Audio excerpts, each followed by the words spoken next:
অনেক বছর আগের কথা, আমাকে একবার জিনেরা দাওয়াত দিছে। জিনেরা মাহফিলের জন্য দাওয়াত দিছে। তো আমি ওদেরকে বললাম, আমি তো বুঝি নাই, প্রথমত ধামতি থাকতো, আমি বুঝি নাই, তো জিনেরা দাওয়াত দিছে তো বুঝি নাই। তখন তো আর মোবাইল ছিল না।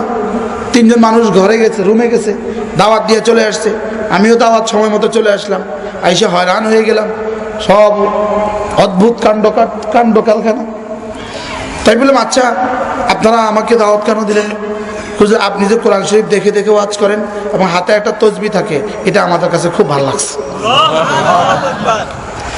কথা বুঝলেন? খেতে বসলাম, তা আমি তো আমার গতিতে খাইলাম। এত বড় বড় বলে ভাত, এক এক বল এক একজনে খেয়ে ফেললো। আমি দুনিয়াত নাই, বুঝছেন? এরপরে কি মাহফিলে কি করতেছে, কয়েকজন মাহফিলে বেহুশ হয়ে পড়ে গেল, ঘুরে পড়ে গেল। পরে আমি বললাম, এরা ঘুরে পড়ে গেল কেন? ওরা মিষ্টি বিতরণ করতেছিল, তো মিষ্টি বিতরণ করার সময় কয়েকজন ঘুরে পড়ে গেছে। ঘুরে পড়ে গেল, হুজুর ও বেশি নিছে, ও একবার ওখানে নিছে, আবার এখানে নিছে, একটা লাগাই দিছে। কে লাগাইছে, কি হয়েছে, কেউ তো দেখে নাই, দাম করে পড়ে গেছে। পরে আমি বলতেছি, আচ্ছা আমি তো পরীক্ষা করতেছি, এখন মিষ্টি খাবো, রাত বাজে 2টা। হুজুর এখন মিষ্টি আনতে সব দোকান বন্ধ হয়ে গেছে, এখন মিষ্টি আনলে আনতে হবে চুরি করে। এটা ঠিক হবে না, এটা কি হবে না, এটা ঠিক হবে না। হুজুরা চুরি করে মিষ্টি খাওয়াবে, এটা ঠিক হবে না। আচ্ছা আমি কি, আমার মাথা ব্যথা করে একটু তেল আনেন তো। একজন দিছে দৌড়, একটা তেলের বোতল নিয়ে আসছে। ওই যে ইন্ডিয়ান একটা লাল লাল কভার একটা নবরত্ন আছে না, নিয়ে আসছে। আমি কোথেকে আনলেন? কলিকাতা থেকে নিয়ে আসছি। বারহাল কথার কথা,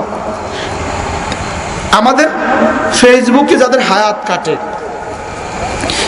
আজকের এই কথা লিখে রাখবেন একটা কাগজের মধ্যে, আমার ফেসবুকে হায়াত কত ঘন্টা কাটছে লিখে রাখবেন। হাসরের ময়দানে দেখবেন তামাশা, দেখবেন তামাশা। আলিমাত নাফসুম মা আহদারাত। আমি বলি না আপনি ফেসবুকে হারাম করেছেন, বলি নাই, আপনি হালালই করেছেন। ফেসবুকে স্ট্যাটাস লিখছেন, দিছেন, শুনছেন, পড়ছেন, সব বৈধ, অবৈধ কিছু বলি নাই। কিন্তু আপনি গিয়ে দেখবেন, আমার বন্ধু সে কালেমায়ে তয়্যিবা পড়ছে 100 বার, আর এই সময়টাকে আমি ফেসবুক দেখছি, আপনি দেখবেন যে আপনি পাইছেন মাটি আর সে পাইছে হীরার পাহাড়। আপনি তখন কি করবেন জানেন? আঙ্গুল কাইটা, হাত কাইটা এখান পর্যন্ত নিয়ে আসবেন, আঙ্গুল ছিঁড়ে ছিঁড়ে ফেলবেন, কামড়াইতে কামড়াইতে। হ্যাঁ আমি কি করলাম বলেন, কি বলবেন বলেন? আমি হারাম বলছি, হারাম করছি এটা বলি নাই। আর যদি গুনাহ হয় আর হারাম হয়, তাহলে তো কলিজা শুদ্ধ ছিঁড়ে ফেলবেন। আর যদি গুনাহ না হয়, শুধু লাভ কম দেখেন, লাভ কম, তখন কি পরিমাণ আফসোস হবে।